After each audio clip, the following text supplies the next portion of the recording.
Lumakas pa po at malapit na sa super typhoon category ng Pag-asa ang Bagyong Guring. Balikan na natin yan at silipin na rin natin ang mga pagulan dulot ng Bagyong Guring at ng ating habagat or southwest monsoon.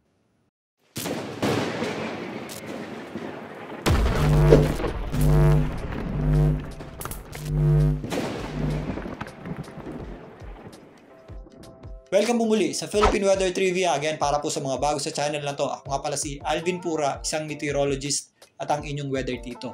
Lumakas pa nga ang Bagyong Guring at malapit na po ito sa super typhoon category ng Pag-asa. Sa kasalukuyan, ito ay nasa typhoon category na may lakas na hangin na umaabot sa 175 km per hour malapit sa kanyang gitna. At may mga pagbugsong umaabot sa halos 215 km per hour. Ang super typhoon category po ng Pag-asa ay nasa 185 km per hour na lakas ng hangin o higit pa. So nasa 10 km per hour na lamang po ang difference yan. So posibleng bukas tumungtong na po ang Bagyong Guring sa super typhoon category ng Pag-asa. Salukuyan po nitong binabaybay itong eastern section ng Northern Luzon. Yan po ay kumikilos pa southward o pababa sa bilis na 10 km per hour. Ito po ay huling namataan ng Pag-asa sa layong 135 km na lamang mula sa Tugigaraw, dyan po sa may Cagayan. So narito muli ang official forecast track ng Pag-asa para sa Bagyong Guring. Pinapakita dito na malapit na nga sa super typhoon category ng Pag-asa ang Bagyong Guring. Posibleng bukas, yan po ay lumakas na as a super typhoon.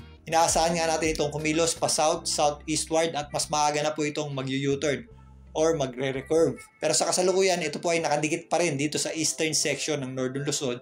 Yung kanyang center o gitna o yung pinakamalalakas na hangin nito ay offshore naman pero medyo malapit po yan dito sa silangang bahagi ng Northern Luzon. So pasok po ang malaking bahagi ng Northern Luzon dito po sa color yellow. Yan po yung mga areas na may hangin na nasa higit 39 km per hour. Maliban dyan, ramdam din po natin ang bugso ng hanging habagat na hinihila ng Bagyong Guring. So bukas inaasahan natin na magpatuloy kumilos pa south-southeastward o bahagyang lalayo ang Bagyong Guring dito po sa Northern Luzon. At mula Lunes, posible na po yung mag-loop or mag-U-turn pabalik mula dun sa eastern section ng extreme Northern Luzon. Habang umiikot po yan dito sa eastern section ng Northern Luzon, mapapanatili po nito ang super typhoon category. Ito po ay bahagyang hihina na kapag medyo umakyat na po yan dito sa may extreme Northern Luzon at Taiwan area. Pero again, meron po tayong tinatawag na cone of probability o circle of uncertainty. Ito pong later days ng forecast track natin ay medyo uncertain pa. Ngayon silipin natin ang mga pagulan-dala ng Bagyong Guring at ng ating habagat or southwest monsoon.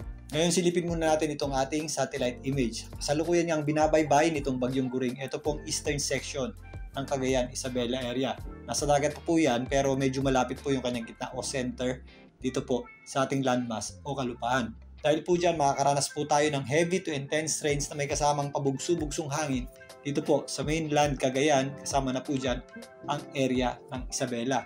Ramdam din po ang malalakas na bugso ng hangin at kung minsan may kasama ring malakas na pagulan dito po sa area ng Babuyan, kasama na po dyan ang kabundukan ng Cordillera, maging dito po sa area ng Ilocos region, kasama na rin po dyan itong parts ng Aurora. Maulap at maulan at may kasamang pabugso-bugsong hangin din ang ating aasahan sa malaking bahagi ng Central Luzon. Kasama na po dyan ang area ng Bulacan, Nueva Ecija, Pampanga, Tarlac at yung konsentrasyon ng ating malalakas na pagulan ay nandito po sa western section nito, ang area ng Zambales at Bataan.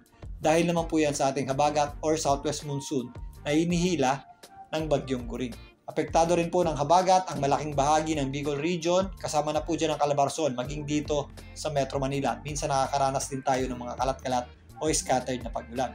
Habagat din po ang nagpapaulan at kung minsan may kasama rin po yung pabugso-bugsong hangin dito po sa area ng Mimaropa, particularly sa western section ng Mindoro at hilagang bahagi ng Palawan.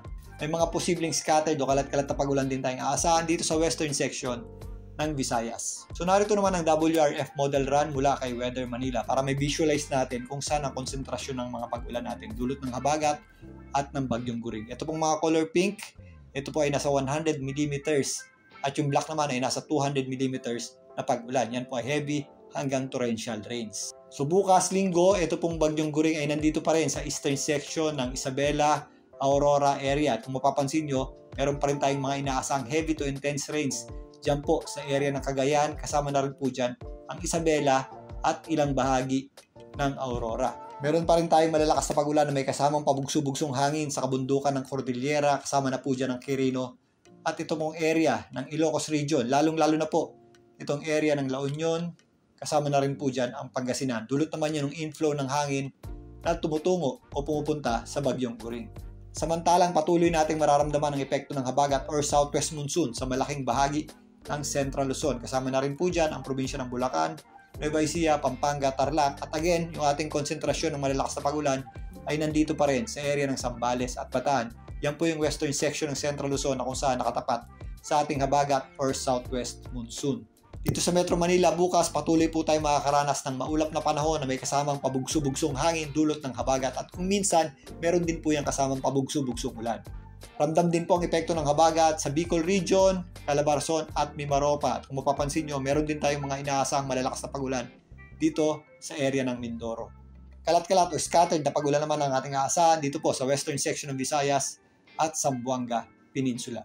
Sa darating na Lunes, mas malakas na po ang bagyong Guring. Pero mas malayo na rin po yan sa kalupaan. Nandito na po yan sa may eastern section ng Central Luzon. Dahil nga, ito po ay inaasahan natin kumilos pa southeastward. Kung mapapansin nyo, bahagya pong mababawasan yung ating mga pagulan sa hilagang bahagi ng Luzon. Pero relatively, magiging maula pa rin. Kasama na po dyan ang area ng Cagayan, Isabela at Aurora, maging dito sa Ilocos Region at kabundukan ng Cordillera. At kung minsan, may kasama rin po yung mga pagulan.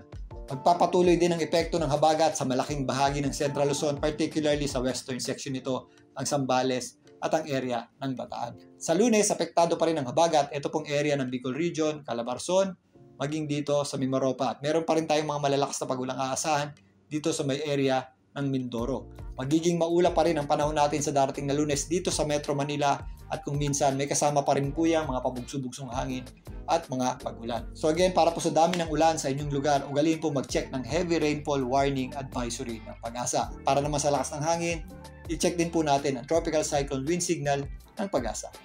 So patuloy kayong binabaybay ng bagyong Guring itong eastern section ng Northern Luzon. Kaya again, mag-ingat po tayo sa mga posibleng epekto ng malalakas na bugso ng hangin at mga pag-ulan dulot ng bagyong Guring, particularly dito sa mga areas na malapit sa mata o sa gitna ng bagyong Guring. Diba dyan, mag-ingat din po tayo sa mga posibleng epekto ng mga pag-ulan dulot ng habagat or southwest monsoon na nakaka-apekto naman sa mga areas na malayo sa mismong bagyo.